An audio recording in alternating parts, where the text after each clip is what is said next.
a voicemail and a question that I've never gotten before. So this is going to be one of those where like I'm kind of interested on your guys' maybe explanations or opinions, because you might see something that I didn't really look into in the last couple hours.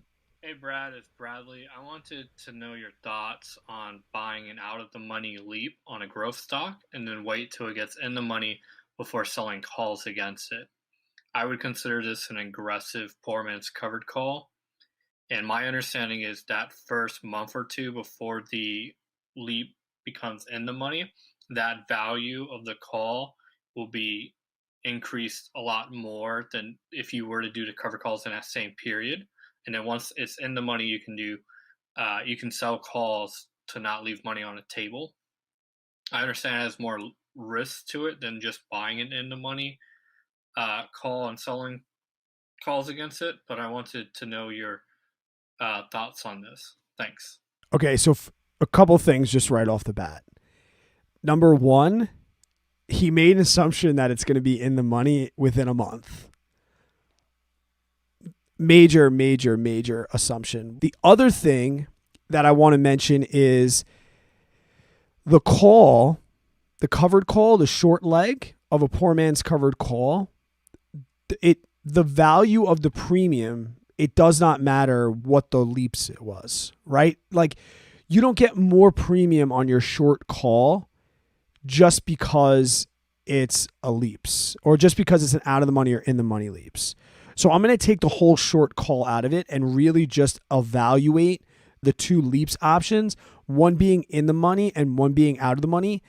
And like I said, I could really use your help in the chat. If I miss something in here, or definitely get down in the comments if this makes it to the main channel, because I personally, just understanding intrinsic and extrinsic value, I really see no reason whatsoever to buy a leaps out of the money.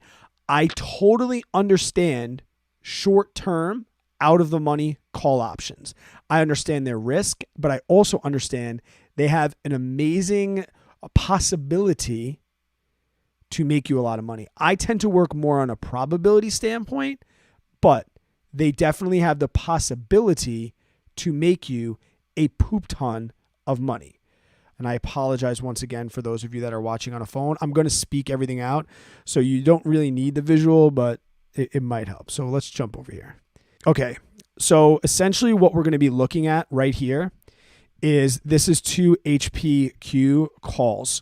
One of them is in the money, and it's considered what I would say deep in the money. It has a delta of 0.85. Okay, so right here, that's going to be the delta 0.85. That's what I consider pretty deep in the money. It's not that far from the share price, and we can say I use this one because I actually have a call on it. So I wanted to use like this particular example, and I know that HPQ is kind of like a value play, not much volatility. I also did this same example with VUSI, so we'll look at those numbers as well. What we see here, and here's kind of like the math behind what I want us to see.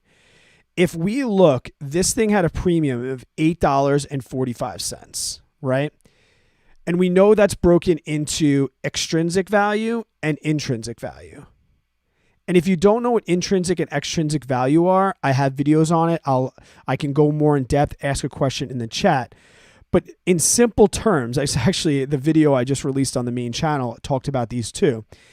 The difference is when you are in the money, you have intrinsic value. When you're out of the money, you have no intrinsic value. And all it is the difference between the share price, $29.60, minus the strike price, $22. So this is $760, $7.60 of intrinsic value. So what that means is when everything is all said and done, $8.45 minus $7.60 is going to be what? 85. So when you buy this in the money, really the money that you're putting up is $85, in my opinion. Like, granted, yes, I have to write the bill for the entire 845, but $760 of that is just me laying out money for intrinsic value, like pretty much the profit that I've already assumed. Now, some things that I want to look at as well. The break-even price for this, okay? The break-even is $30.45. So it needs to go up less than $1 before 2023 for me to break even. That is a 2% gain. So for me to pretty much eliminate all risk, I need HPQ to go up 2.8% before January 20, 2023. And during that time, I'm going to sell calls, and essentially my selling calls against it, I'm going to be trying to recuperate $85 in extrinsic value, extrinsic. As we approach expiration, extrinsic value goes to 0 because of theta. So I know over time this is going to go down, and hopefully one day this is going to go up. Okay? Because as the share price goes up, the difference between the share and the strike goes up. Therefore, the value of the option must go up by that much. Okay? Conversely, if I go the same amount up, if I go up 3 different options, I came down 3 above the share price. This way I'm going up 3. This has a price of $115, much less than $840. Yes, much, much less. But there's no intrinsic value I need to pay for.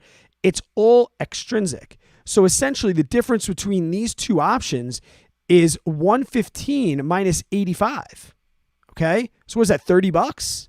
That's really, you're saving yourself $30. Not only are you saving yourself only $30, let's look at some other things here. The break even is $41.15. That is a 39% increase. Now, I don't know many stocks that I would guarantee or at least be very, very confident that this thing is going to go up 39% before January 2023. I can almost say with 100% certainty that it's going to go up 2.87%. And if it doesn't, I still have so much leeway down to my strike price that I can sell to mitigate loss. I can't mitigate any loss here if I buy out of the money. And as far as like he mentioned in that first month, as the option goes up, the out of the money will make money faster. That's not really true either. So let's take a look at like what happens with growth. Okay. I'm way down here at $22. The current share price is $29, and this one is way up here at $40. As this share price goes up, the value of this option is going to go up because of intrinsic value. This could go down. If implied volatility goes down or theta, as this share price can get up to $38, and the value, this 115, could still go down to like $80. Because when you buy out of the money, you are at the hands of extrinsic value, time, implied volatility, and time decay, theta, and the two of them working together. And as time goes on and we approach this expiration, extrinsic value can only go down. So immediately when this thing goes up from 29 to 39, this option makes $1,000 more. For every dollar it goes up, you get $100. So if it goes up $10, you get $1,000 in premium. So now look at that incredible run. This thing just made a run from 29 to 39. Your out of the money leaps is most likely going to have lost money, but this is going to have climbed. And the extrinsic value will probably most likely go down. Right? When we get to expiration, an option only has intrinsic value if it's in the money. That's it. Right? It only has intrinsic value. That's our goal when we sell to close. So I don't know, like holding this long term, you're going to be hurting yourself with data. You'll hurt yourself with implied volatility. You got to go up 39%. I don't know. Do you think he was confused about the difference between in the money, out of the money? No, he knew. He knew. If anything, I think maybe he didn't have like a great knowledge of like intrinsic and extrinsic value, which I don't expect like most people to know. But like I said, but when you know things like that, this becomes very, very clear. We have to understand when you pay $745 for this, what did we say? Like 700 and what of it was intrinsic value? Like I think it was $720. That's like just a deposit. You get, as long as it goes up, you get that money. Now, if it goes down, right, options can go down. You know, that can happen. But not only are you going, you're fighting theta and you're fighting vega and you're fighting these three things when you're out of the money. It has to go up 40% to break even. I don't know, to save $30 difference in extrinsic value. To me, the clearer picture is just to go in the money. It really is. I can't see a reason why on a LEAPS, a long-term anticipation security, why you would want to go out of the money. I understand it short-term. I don't understand it long-term. Maybe you're thinking to yourself, this is a super conservative stock. But like, let's take, for example, my favorite thing in the whole wide world, VUSI right now. I actually haven't done the numbers, so I don't really know. This is the out of the money one right here. So this out of the money option, it's currently trading at $12.72 when I screenshotted this. So we're thinking you're going to pay $313 of extrinsic value.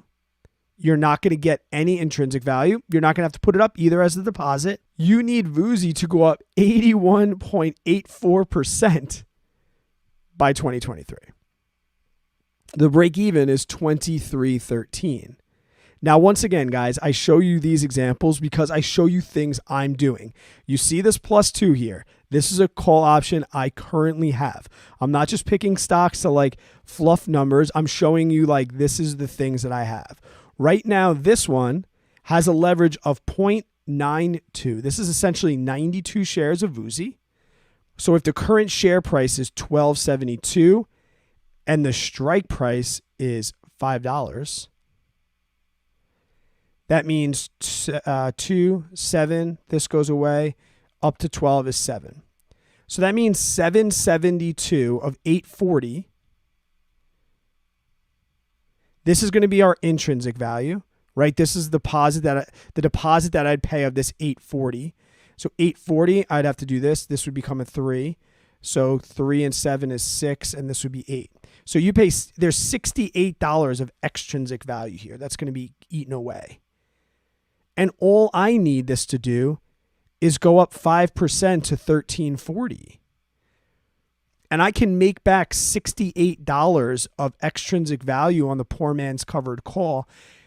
The main point that I really, really want to make, okay, and Bradley, this is really what I want to say. You considered it, you mentioned that it was risky. You are right. But oftentimes when we put up risk, we want a greater possibility of return.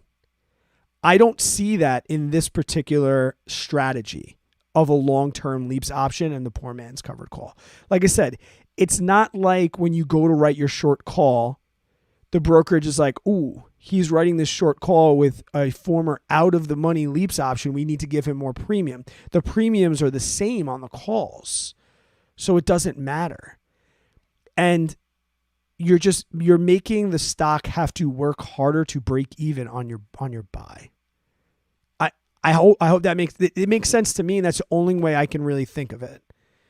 You know, and by going through these numbers also too, you really see the huge amount of risk in buying out of the money options to begin with. Like, are they a lot less expensive? Yeah. Is $313 way different than $840? Yes. But if I go back to this, remember that of this $840, you are really paying a $772 deposit. As long as that thing goes up, you're going to get that money back. right? And every time that share price goes up $1, you get $100 more in guaranteed premium. As the share price goes up, intrinsic value must go up.